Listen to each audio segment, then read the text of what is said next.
Hoje a gente vai mergulhar numa história de um crime. Um crime que mudou o jogo da tecnologia muito, mas muito antes de qualquer computador sequer ser imaginado. É, basicamente, a história do primeiríssimo hack que o mundo já viu. Pois é, essa é a grande questão, né? Como é que se hackeia o que, em tese, é impossível de hackear? Pensa só, um sistema de comunicação tido como perfeito, 100% controlado pelo governo, sem nenhuma brecha digital, nada. Como alguém conseguiria invadir uma coisa dessas? E aí já vinha a primeira surpresa. Pode esquecer o Vale do Silício, esquece tudo isso. A gente está falando da França, no século XIX. É isso mesmo, 1834. A tecnologia da época era toda mecânica, física. Então, fica a pergunta, o que diabos podia ser hackeado naquela época? Bom, para a gente entender esse golpe, a gente precisa primeiro dar uma olhada no alvo. E que alvo era basicamente a internet do século XIX? Então, conheçam o telégrafo de Chappe. Era esse o sistema. Uma rede de torres, sabe, com os braços móveis que mandavam sinais visuais de uma cidade para outra. Na época, era simplesmente o meio de comunicação mais rápido do planeta. Só que tinha um detalhe: era de uso exclusivo do governo. Em essência, era a internet deles. E o negócio funcionava que era uma beleza, super eficiente. Uma mensagem saía lá de Paris e aí os operadores iam retransmitindo os sinais de torre em torre e ela chegava em Bordeaux, que ficava a centenas de quilômetros em questão de minutos. Era algo surreal para a época. O sistema parecia blindado, sabe? Uma rede física, fechada, toda monitorada por funcionários do governo. Quem ia conseguir burlar isso? Só que, onde a maioria das pessoas via um sistema perfeito, à prova de falhas, duas pessoas viram uma coisinha, uma única brecha. E o mais interessante é que essa brecha não estava na máquina. E aqui entram os nossos gênios do crime, os irmãos François e Joseph Blanc. Eles eram operadores da Bolsa de Valores e, bom, a motivação deles era bem clara: grana. Eles sacaram que se recebessem as notícias do mercado de Paris antes de todo mundo em Bordeaux, a vantagem financeira seria absurda. Só que o problema era enorme. O uso privado do telégrafo era proibido e, como a gente já viu, o sistema era todo vigiado. Não dava para simplesmente chegar lá e mudar a mensagem. Então, como fazer? E é aqui que está a genialidade do plano. Eles perceberam que a falha, a vulnerabilidade, não estava na tecnologia, estava na pessoa que operava a tecnologia. A decisão deles foi: vamos hackear o ser humano. É exatamente isso que a gente hoje chama de engenharia social. Ok, então vamos entender os detalhes de como esse hack com tecnologia super simples foi colocado em prática. E acredite, a simplicidade do plano é que faz tudo ser tão genial. Olha só como funcionava.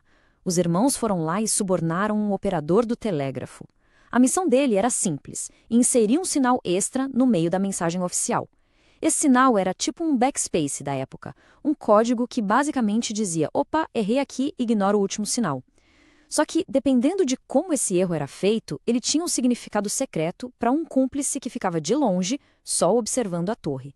Um tipo de movimento significava ações subindo, outro tipo, ações caindo. Mas a verdadeira tacada de mestre vem agora. O operador da torre seguinte, que não tinha nada a ver com o esquema, via aquele sinal de erro e, claro, corrigia a mensagem, porque esse era o procedimento padrão. Ou seja, a mensagem secreta era passada adiante e logo em seguida apagada do sistema. Não ficava nenhum rastro, nenhum registro oficial. Era o crime perfeito acontecendo bem debaixo do nariz de todo mundo. Mas a gente sabe, né? Nenhum grande golpe dura para sempre. E agora a gente vai ver o momento em que esse plano genial começou a ruir. Mas calma, antes disso, um detalhe importante.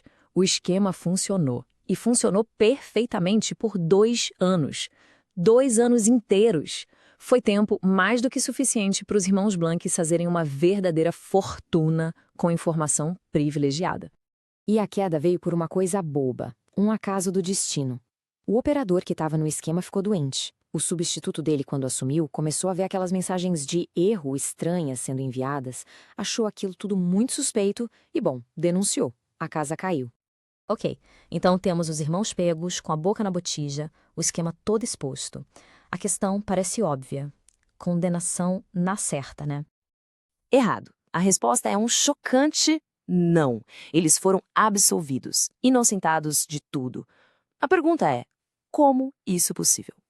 Pois é, eles foram a julgamento, mas o tribunal não teve escolha a não ser absolvê-los. E o motivo é incrível. Simplesmente não existia uma lei que proibisse o que eles fizeram. A tecnologia era tão nova, tão recente, que a legislação ainda não tinha alcançado.